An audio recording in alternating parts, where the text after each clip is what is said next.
the way I look at this is it's though you live in a 360-degree mirror. Everywhere you look, you see yourself reflected back at you. People treat you the way you treat them. The way you think about your physical body will be reflected in your health habits and your appearance. The way you think about people and your relationships will be reflected back to you in the quality of your friendships and your family life. The way you think about success and prosperity will be reflected in the results that you enjoy in your career and your material life. In every case, your outer world reflects back to you. It's like a mirror image. Exactly what you were thinking in the deepest recesses of your mind is what we generally take action on.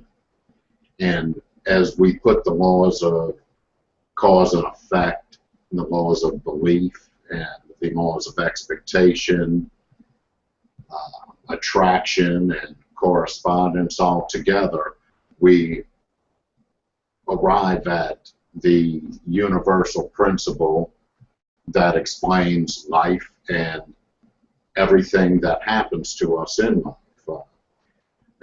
As a result, we become what we think about.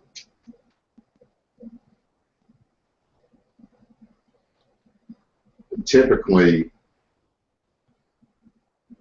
we tend to move in the direction of whatever our dominant thoughts are. Everything in our outer world is controlled and determined by what we are thinking in our inner worlds. Now, the good news in this is that there is only one thing in the universe which we have complete control of, and that is the content of our conscious mind. Only we can decide what we think about. And fortunately, this is all the control that we need to shape our own life and shape our own success and determine our own futures. By taking complete control of our conscious thoughts, we can control the direction of life. By taking control,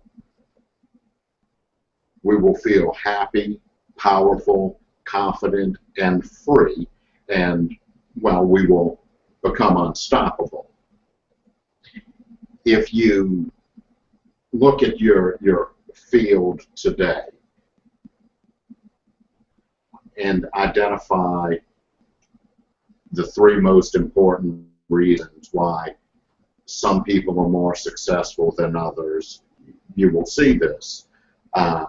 Another thing to take into exercise in this is to accept complete responsibility for your life and everything that happens to you. Refuse to make excuses or to blame others for anything. Think about what self-limiting beliefs you may have that might be holding you back. What if they weren't true at all? Always expect the best of yourself and others. What would you do to change if you were absolutely guaranteed success? In what ways have your dominant thoughts and emotions attracted people or circumstances or situations into your life?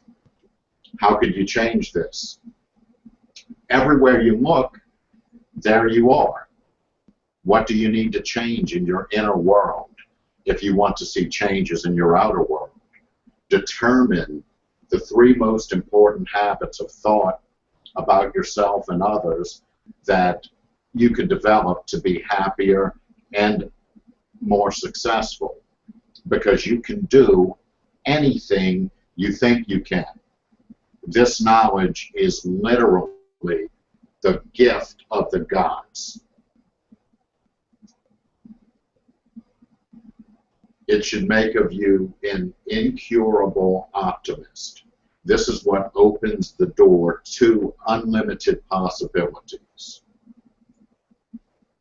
And the whole secret of a successful life is to find out what it is one's destiny to do, and then do it. The great question of success is, what determines what you think about most of the time? Why is it that some people think thoughts that are positive, constructive, and success-oriented, while others think thoughts that are negative, pessimistic, and which lead inevitably to failure and underachievement?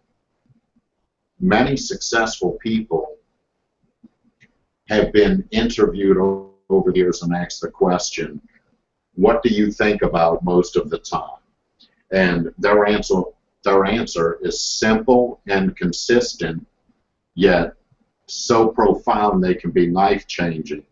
In short, successful people think about what they want and how to get it most of the time. This is what they think about most of the time.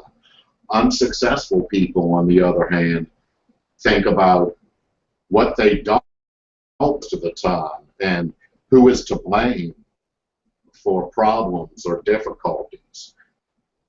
As a result, they attract more and more of what they don't want and what makes them unhappy in their lives.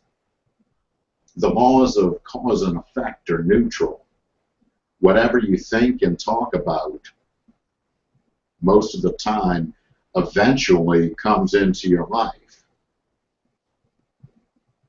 For over 100 years, psychologists have worked to understand and explain the functioning of the human mind, starting with Sigmund Freud and moving through to Alfred Adler, Carl Jung, Abraham Maslow, William Glasser, Erich Fromm, Skinner, and all through the modern day. They have sought for the reasons for happiness and unhappiness, the reasons for success and failure, the reasons for achievement and underachievement. And all of these psychologists have concluded, one way or the other, that the way your mind is programmed from early childhood plays a decisive role in almost everything you think, feel, and accomplish as an adult. We can take these laws, cause and effect, these laws of psychology, this research that has been done, and we can use this in ourselves, absolutely, but we can use it in every aspect of life. We can create a master program for our mind and what we think about and how we think about it. And once your self-concept in a particular area is formed, you will always act in a manner consistent with it.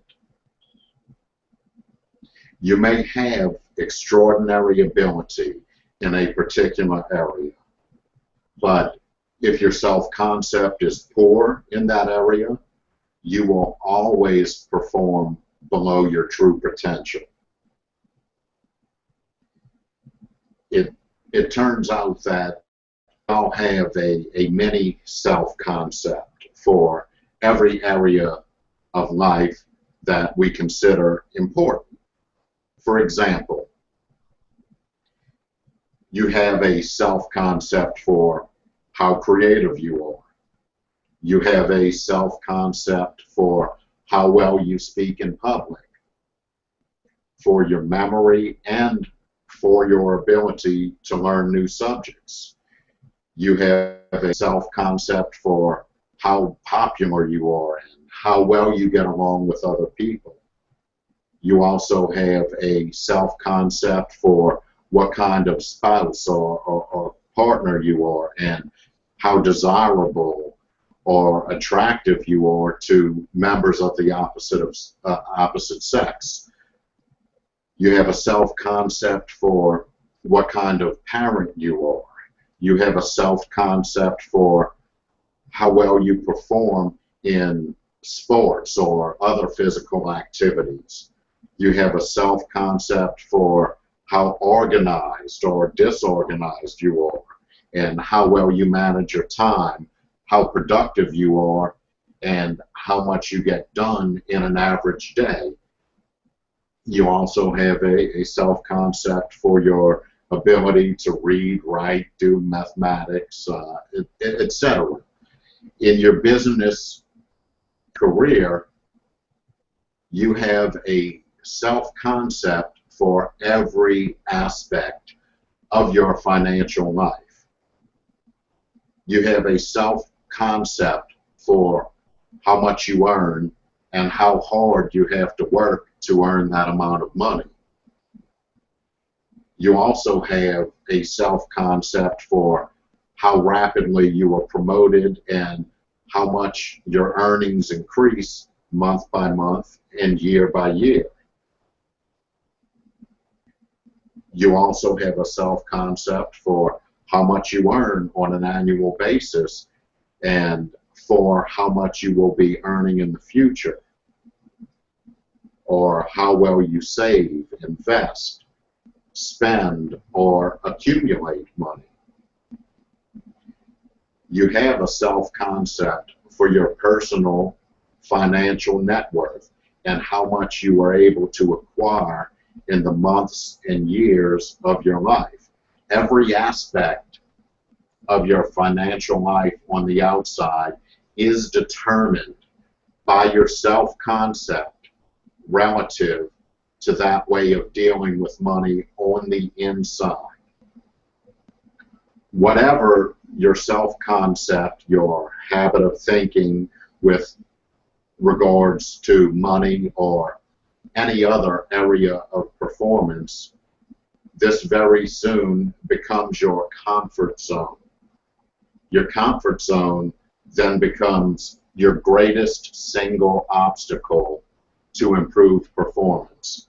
Once you get into a comfort zone in any area, you will have to strive and struggle unconsciously to remain in that comfort zone, even though it may be vastly below what you are truly capable of achieving. For example, if your comfort zone is earning $50K a year, that is how much you will earn, no matter what happens in the world around you. Recessions, depressions, booms, busts. You will eventually stabilize at an earning level of $50,000 per year. You will use your talents and abilities to get into and maintain that financial comfort zone. If you are accustomed to earning $100,000 per year and you lose your job or move across the country and start over, within a few months you will be earning $100,000 per year. Once you have developed a self-concept level of income and it is permanently programmed in your mental hard drive as a habit, your subconscious and superconscious minds will always find a way to achieve that level of income no matter what happens around you. The key to achieving your full potential, to increasing your income to vastly higher levels than it is today and enjoying the very best that is possible for you in every area of life, is for you to raise your self-concept in that area. It is for you to develop new habits of thinking about what is possible for you.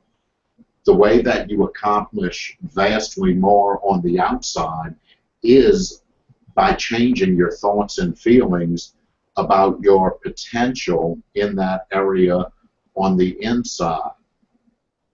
You can absolutely reprogram yourself for higher success. The first part of your self-concept is your self-ideal. This is the ideal image or picture you have of yourself, as if you were already the very best person you could possibly be. Your self-ideal is made up of your wishes, hopes, dreams, goals, and fantasies about your perfect future life, combined with the qualities and virtues that you admire most in yourself and in other people. Your self-ideal is a composite of the very best person you could imagine yourself being, living the very best life that you could possibly live. High-performing, successful, happy people have very clear self-ideals.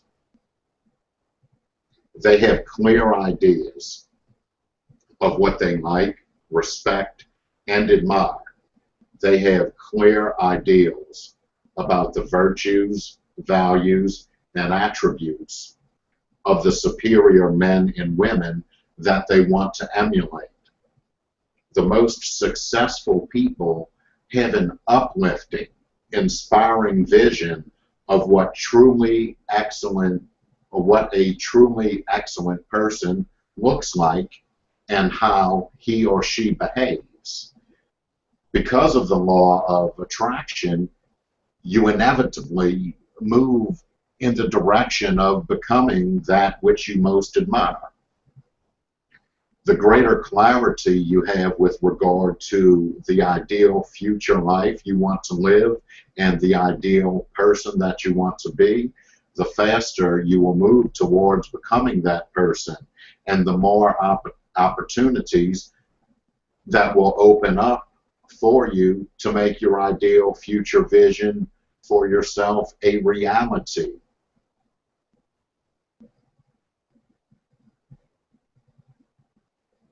By the same token, people who have positive role models around them when they're growing up, we're talking about young people here, are much more likely to become men and women of quality and character as adults than young people who have no role models, or even worse, negative role models, as often occurs today. With regard to the self-ideal, unhappy, unsuccessful men and women, they tend to be very fuzzy or unclear about their ideals. If you ask them what they consider to be the most valuable and important qualities in human character and personality, they have either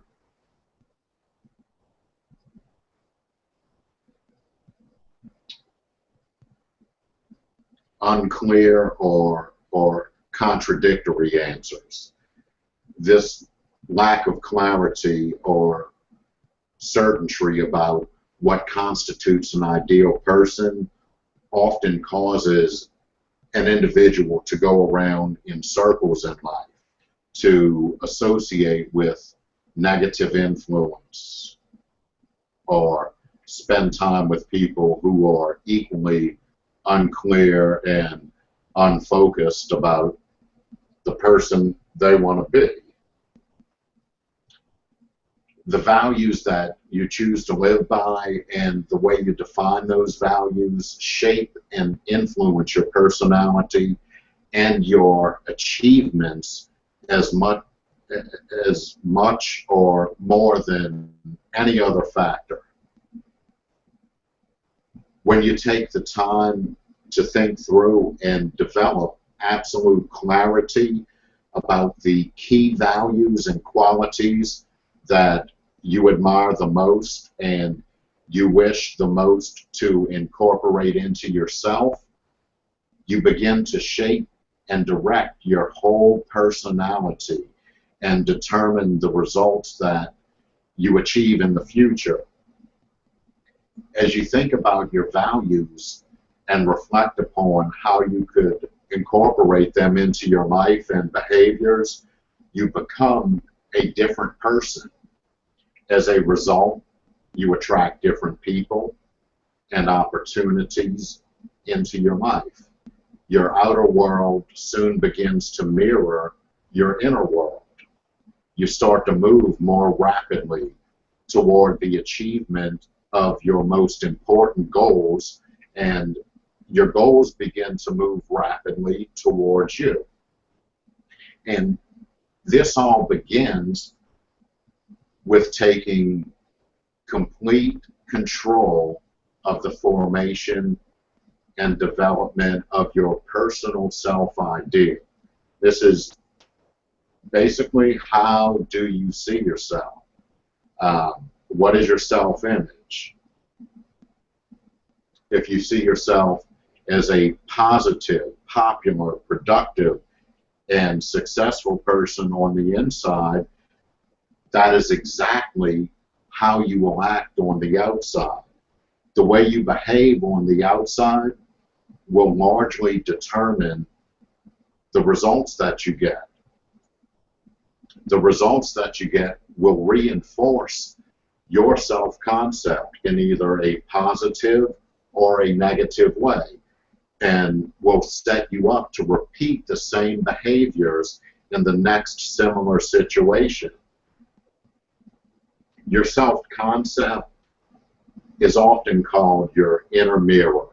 This is the mirror that you look into prior to engaging in any performance or entering into any event of importance.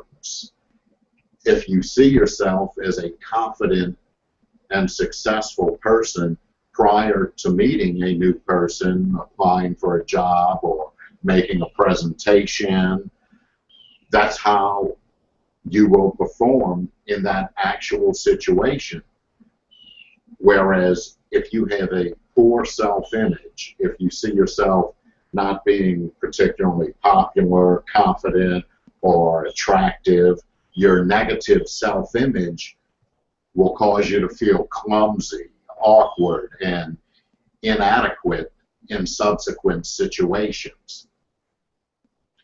One of the most important habits that you develop is the habit of feeding your mind with positive pictures and images of yourself performing at your very best prior to every situation of importance. Take a few moments, and this is done by athletes, politicians, performers. So take a moment as they do and imagine yourself as if you are completely outstanding at what you are about to do. You are the best, and you hold that picture in your mind for as long as you possibly can, then relax and let it go. Later, when you find yourself in that situation, your subconscious mind will remember that picture you painted for yourself up here, and it will help give you the words, actions, and the gestures that correspond exactly to the picture that you have created just a short time before. One of the other parts of your self-concept is the core of your personality. This is also known as your self-esteem. This is the feeling or emotional component of your personality, the reactor core of your subconscious mind. Your level of self-esteem determines the vitality and energy of your personality, and it is the control value on your performance. Most psychologists would agree that your level of self-esteem is the most important part of your personality and largely predicts your success, failure, happiness, unhappiness, or negative or positive things in just about every area in your life. In fact, your self-esteem is so important that you tend to organize your whole life around it. Almost everything you do is either to gain self-esteem or protect against the loss of low self-esteem. The rule with regard to your self-esteem is that everything counts. Everything that happens to you and around you affects your esteem in some way. Everything either increases your self-esteem or it lowers it. Everything that happens to you either supports your self-esteem or it threatens it. You're like the proverbial long-tailed cat in a room full of rocking chairs. Every word or gesture of other people towards you affects your self-esteem in some way. The preservation and development of your self-esteem thus becomes the key to high performance, as well as, of course, happiness and great success. What we want to do is take that and compare our behaviors with our self-ideals. So let's look at self-esteem again. It's, of course, affected by many factors. One of the most important is the distance between your self-image, the way you see yourself in the moment, and your self-ideal, you know, the way you would ideally like to be sometime in the future. Whenever you feel that your current performance and behavior is consistent with the best person that you can possibly be, your self-esteem goes up. You feel happier and more exhilarated. You have more energy and enthusiasm. You're more positive and personable with others. On the other hand, whenever your current performance or behavior seems to be inconsistent or distant from the person that you would most like to be, your self-esteem goes down. You feel anxious and unhappy. You feel self-conscious and embarrassed. You feel frustrated and angry. The good news is the greater the clarity that you have with regard to your self-ideal, the person that you would most like to be, the easier it is for you to tailor your performance and behavior so that it is consistent with being the kind of person that you most admire. Every time you do or say anything that you feel is more consistent with the best person you can possibly be, your self-esteem goes up. You feel happier and more confident. You feel more positive and powerful. You feel capable of doing more and better things in that area and in other areas of your life. The very best definition of self-esteem is, how much do you like yourself? What I have found is that the more you like yourself, the better you do. And the better you do, the more you like yourself. Each time you perform well in any area, your self-esteem goes up. You like yourself more, and you perform even better in that area and in other areas as well. The most powerful words you can use to take control of your personality and to build your self-esteem are the words, I like myself. And I know it seems insane to, use the type of self-programming by repeating the words, I like myself, I like myself, I like myself. But the fact is, the more you repeat those words to yourself, the happier and more confident you feel, and the better and more effectively you perform in whatever you're doing. When I first began to learn these types of affirmations and techniques many years ago, my self-esteem was pretty low. I was doing okay in business, but I had stagnated. So I had a poor self-image. I had a vague self-idea. I had fears, I had doubts, and I began to compare myself in negative terms with other people. To counter these feelings, I began to repeat the words, I like myself, 10, 20, and even 50 times a day. And it actually had a remarkable impact on my personality. I know last time I was talking about habits being 95% of what you accomplish. 95% of your emotions are determined by the words that are running through your mind at any given time. 95% is a good number. Your mind it's like a sponge. It doesn't remain empty for very long.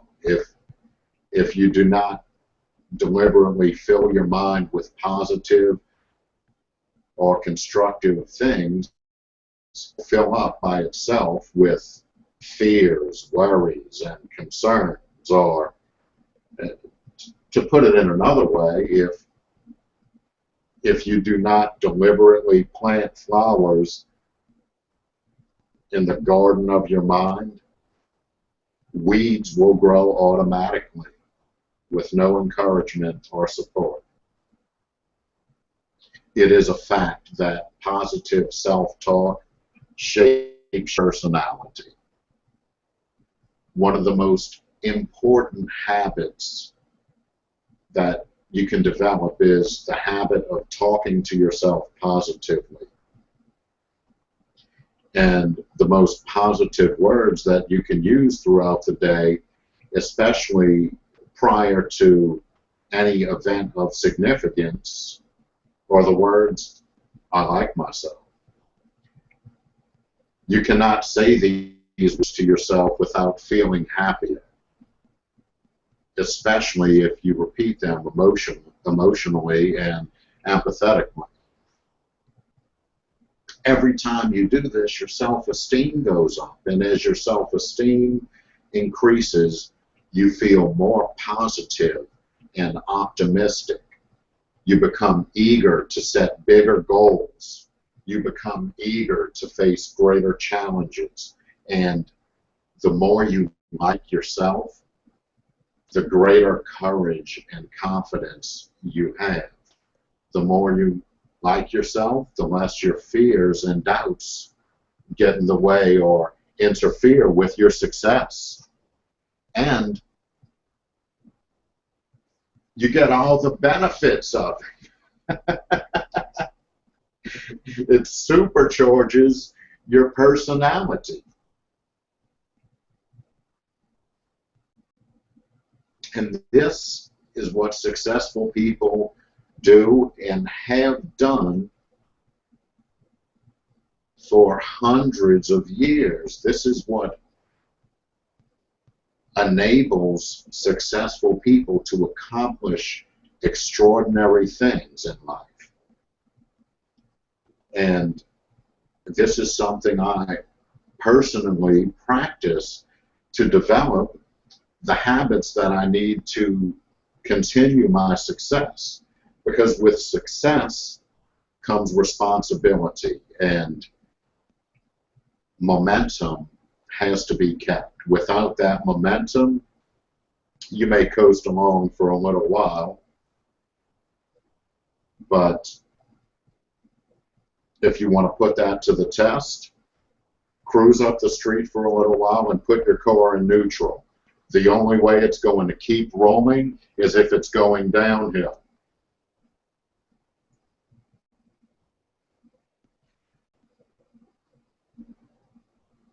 Do I have any comments before I go on and on and on and on about self-esteem and values, qualities, admiration, attributes, all of that good stuff? I could talk about virtues probably for hours. Somebody talk to me.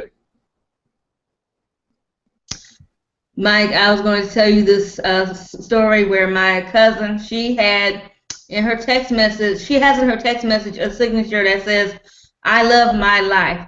Now, you would think that would not attract any negativity, but someone had, I don't know, they texted her or called her, but they told her that she needs to say, change her signature because she sounds cocky and full of herself. And she said, "How was saying I love my life full of myself?" I said, well, you know what? Your signature reminds them of their misery. That's their problem. That's exactly what it does. Whoever told her that absolutely has low self-worth, low self-esteem. They don't see themselves going forward anywhere in life. They're more than likely probably substantially unhappy in life. And the fact is, we are all in control of what happens in life. Yes, some things take more time, take more work, and they take more commitment, but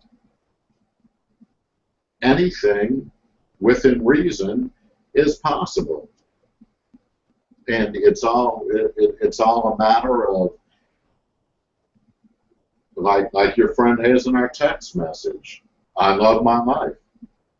And I can tell you without a shadow of doubt, me, I love my life. Absolutely. And the reason I love my life is because I've built a life that I love.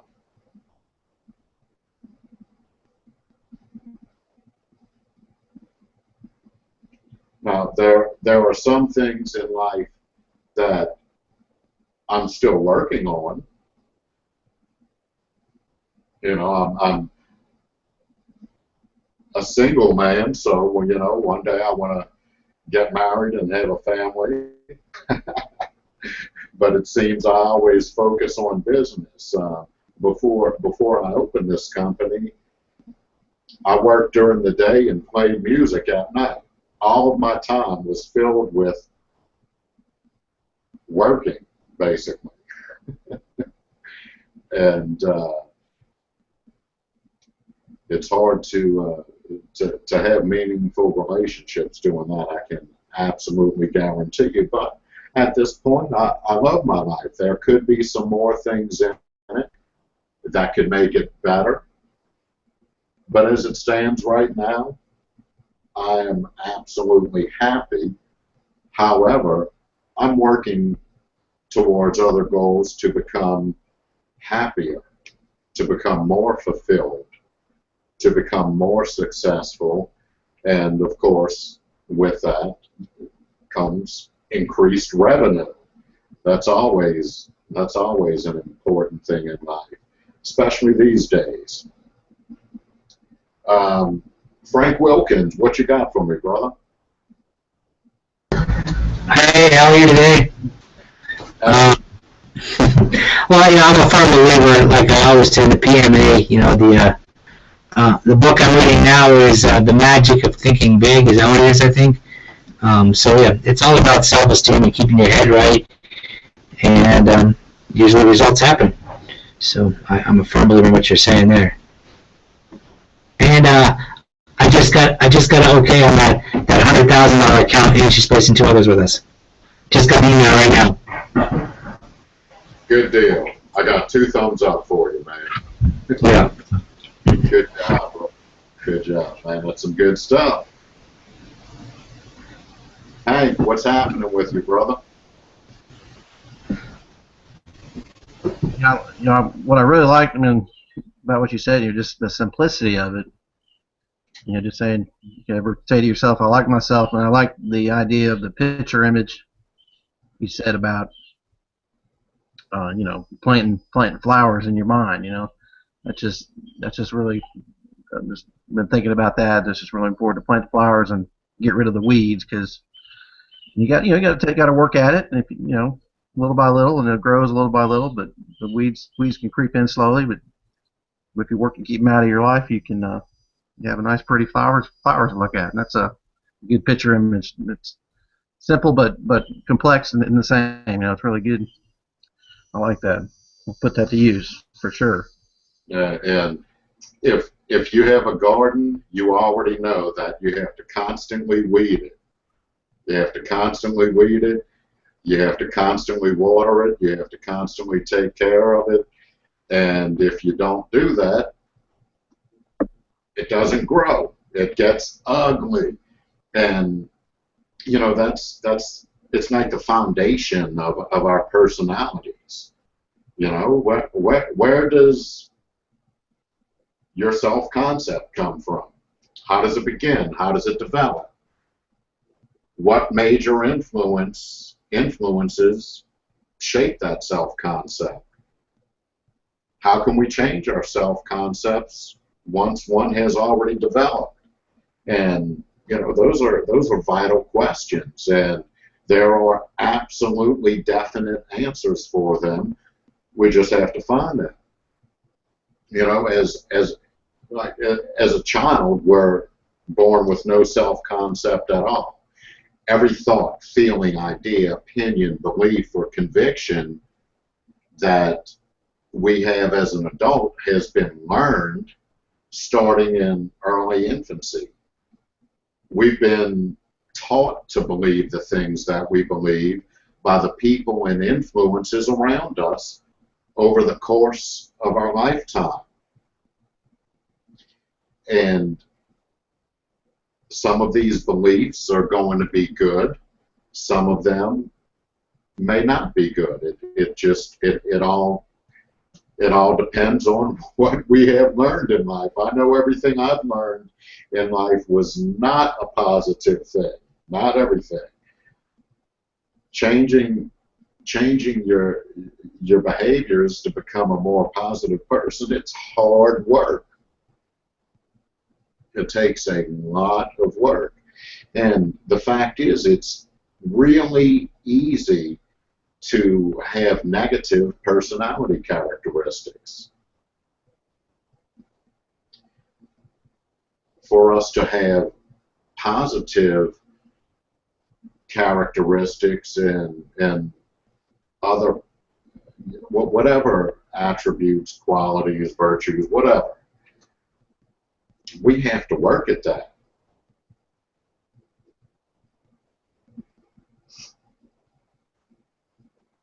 And although, I don't know if any of you guys have watched the Lions Roar playlist on our channel, but I'll get on there sometimes and just talk for 2 minutes, sometimes 1 minute, about things, and I have one of them about talent,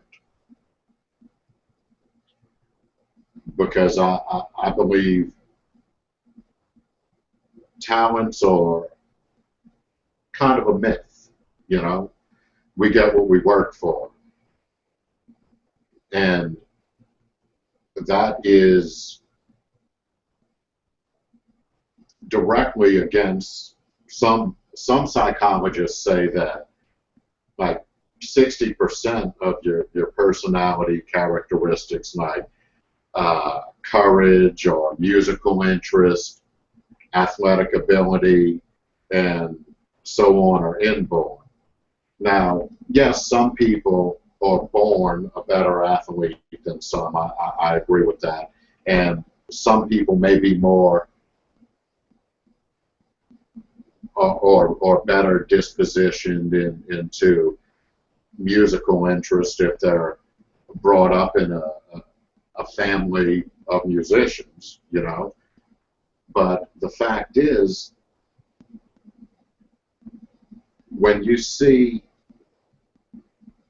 a kid on the playground that has a really good arm to throw a football, you know, he's beaming that thing, you know. You're like, man, look at the arm on that kid, man. He's got natural talent pouring out of him. The fact is, his father probably spent a lot of time playing football and has taught this child from the moment that he could throw something how to throw a ball. And the child has practiced it and became good at it because he wants to please his father. You know, and a lot of times we see this and we say, man, look at the talent. And the fact is, it came from work. It came from putting the work in. It came from having the correct habits. It came from having the correct mindset. I know I wasn't born with an instrument in my hands, and I can play a hell of a guitar. I'm a great piano player. I can cook some mean foods. I can do New Orleans food. I can do gourmet French. I can do a number of ethnic styles. But because I've learned that, I wasn't born that way. However, I did grow up around a restaurant. That helped. My uncle had a seafood restaurant, seafood and Italian. So, you know, I was kind of pre-positioned into that because I grew up with a mother that didn't cook very well, and I used to go to my Uncle Junior's restaurant, say, Uncle Junior, teach me how to cook something, man. My mom can't cook. And he'd say, all right, man, come on in the kitchen. And he'd give me a little stool to stand on, you know, because I wasn't big enough to see over the stove. He'd teach me something. And it became a habit. If that wouldn't have happened, I wouldn't know how to cook. If I wouldn't have developed habits in sales, I wouldn't be a good salesman. If I wouldn't have developed habits in business, I wouldn't be a good businessman. And that's where we all need to steer ourselves, and we need to set clear, concise goals and hold ourselves to that. Put a clear plan of action into play. And this is what brings us into not only success in life, but into making the big bucks. And these are all natural qualities. We just have to bring them in. Matter of fact, when we are all born, we came into the world with two natural qualities. One of them is being completely fearless. As a child, before we begin to learn, we have no reason to be afraid of anything because we've had no experiences to make us afraid. The second natural quality is being completely spontaneous. If you look at a newborn baby, they can laugh, cry, pee, poop, sleep, and express themselves with no thought or concern whether anybody approves or disapproves. And these are our natural qualities in a state of nature. And as an adult, when we feel completely relaxed and safe, surrounded by people whom we like and trust, our natural tendency to be completely open and unafraid, expressive, spontaneous, this comes out. And this is the ideal condition of a completely happy, fully functioning adult. And I believe on that one, the psychologist would absolutely agree with me. And the reason we have things that we're afraid of or have a lack of being completely spontaneous is starting in early childhood as a result of the things that our parents did and said. We learned two basic negative habit patterns that then become the most destructive influences in our lives as adults. The first habit pattern is called the inhibitive negative habit pattern, which this is what becomes the fear of failure, the fear of risk, the fear of loss. And as a child, our natural urge is to explore our environments. We eagerly reach out to touch, taste, feel, and experiment with everything around us, but often our parents react and sometimes overreact. That's what I experienced, overreaction to this type of behavior by discouraging us as much as possible. They say, no, get away from that, don't touch that, leave that alone, you're going to break it. And me, I was a kid. I didn't break things. I had an incurable urge to take things apart, see how they worked.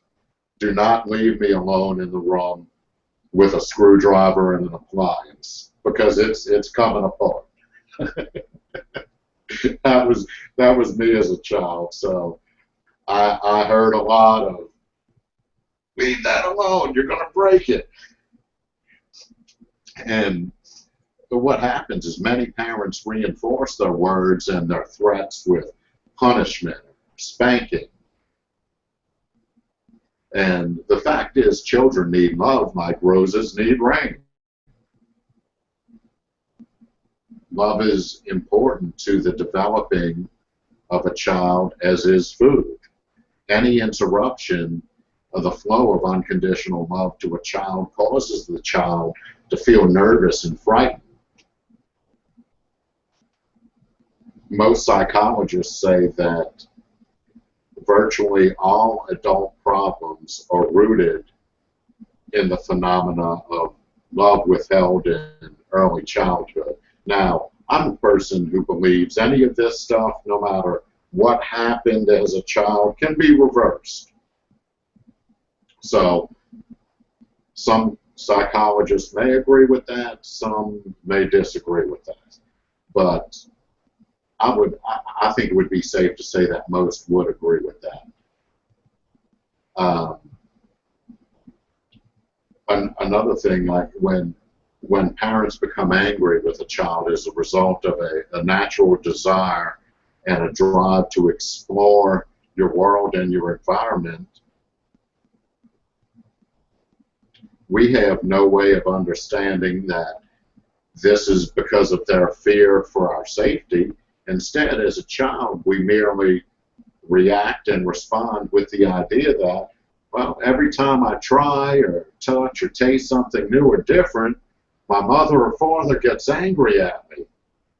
It must be because I'm incapable and incompetent. Maybe I'm no good. Maybe I can't do it. And the fact is, we can do it. We can absolutely do it. Anything within reason is in reach.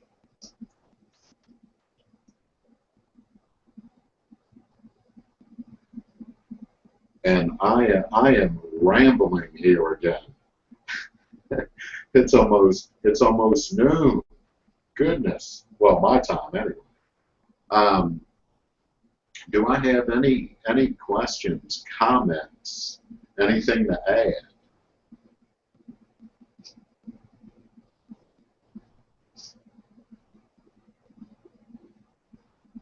You know, otherwise. There's something with Google because I had to once again log out and log back in to get to the join out button. I mean, before I was able to just watch you live, and then I was watching, and then I remember what I did last time, so I logged out and logged back in, and then I was able to get the join out invite. And I'm like, why is that? I mean, it doesn't make sense where I had to do all that just get on. I don't know. I do not have the answer to that.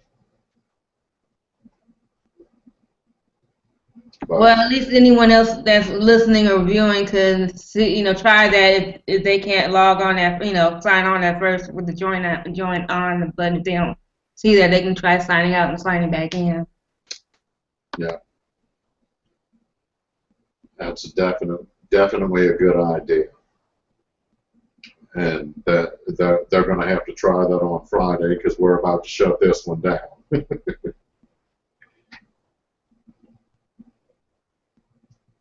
And if there is nothing else, we're going to go ahead and end this hangout before I get into a big discussion on the fear of failure.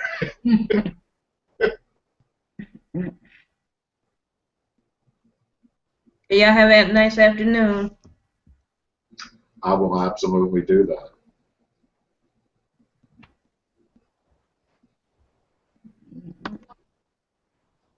All right, everybody, take care.